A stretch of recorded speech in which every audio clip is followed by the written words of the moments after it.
At some point, you have to stop asking yourself why they used you and start asking why you allowed it. Because most of the time, you see the signs. I've seen the signs and I didn't act on them. And I had to ask myself again and again, why am I allowing this? That's where I started making change. I had to ask myself, why am I allowing this? You know, these signs come in many different forms. It's the avoiding responsibility. It's calling only when they need something. It's crossing the small boundaries. It's the words but no action. But you keep excusing it. Why? Why do you excuse it? Is it because you don't want to lose them? You weren't confused, you were hopeful. And I may be speaking to myself here because I've been in a situation where I was hopeful. I was hopeful that it wasn't this. Or even if I thought it was that, I was still hopeful for something else. I was hopeful for the idea in my mind. So figure that out. You have to break that down within yourself. Like, why? You know, was it hope? Was it lack of self-respect? Like, what is that? And, even more reasons that have I've dealt with and that I've broken down is it might be the fear of abandonment. Like maybe you don't want somebody to leave you. Maybe you feel this fear of being alone. Maybe you overvalue loyalty. That's something that I deal with. Sometimes I feel this need to be loyal in places that aren't loyal to me, or maybe it's high in empathy. Maybe your empathy is so high that you overlook things on purpose, even though you know it's bad. Maybe you want to prove you're not difficult. All of these things it could be multiple things. For me, one big thing, it was high empathy. I feel that I can understand everything, and that can be my downfall. I'm like, I know why they did this. They're in this situation, or they grew up this way. But is that like an excuse? Sometimes we tolerate disrespect because we're afraid of setting a boundary, and setting that boundary will cost us the whole relationship.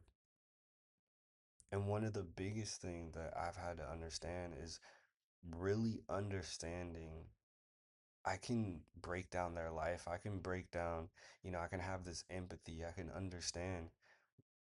Or they could be this, and they can be this good person. They could truly be this good person in their mind that intention is not exactly matching with their actions. Maybe their intention can be like, I'm not meaning to do this. I don't mean to use you. It could be this learned behavior. It could be how they grew up, where it's just a part of who they are, but in their words, they affirm this good person and they express this good person through their words maybe or through small actions. But their big actions, their real actions, the things that they're doing that are sticking out are much different than their intention. And you need to judge them by the pattern. You need to judge them by the action because a lot of times we're judging by intention. Intentions feel safe, actions reveal truth. Intention comforts you, but patterns and actions expose reality. And biblically, I bring this to like Matthew 7:16. You will recognize them by their fruits. Fruit equals consistent action, not apology, not potential, not emotion. Scripture doesn't tell you to judge by what someone meant, it tells you to look at what they produce. That's grounded.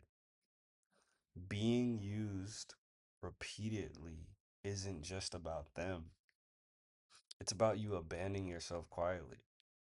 In that moment, in those moments, in that period, you're just being used.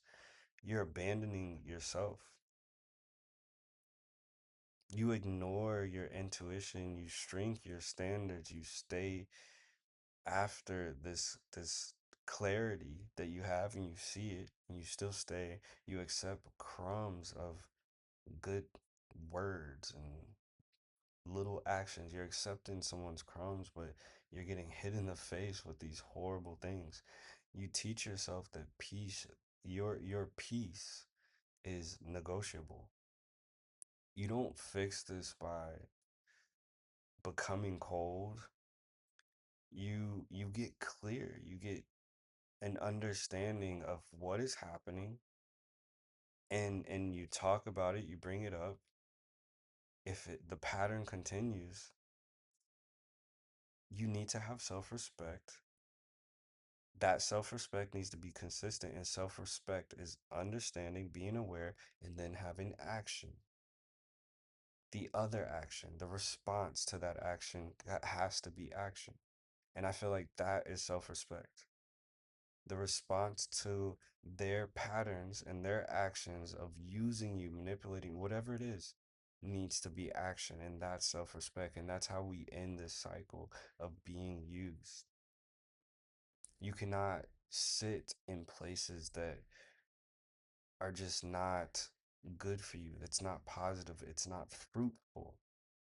You need to have consistent self-respect, especially when there's consistent disrespect. Self-respect is more than awareness. It's more than intention. It's action as well for yourself.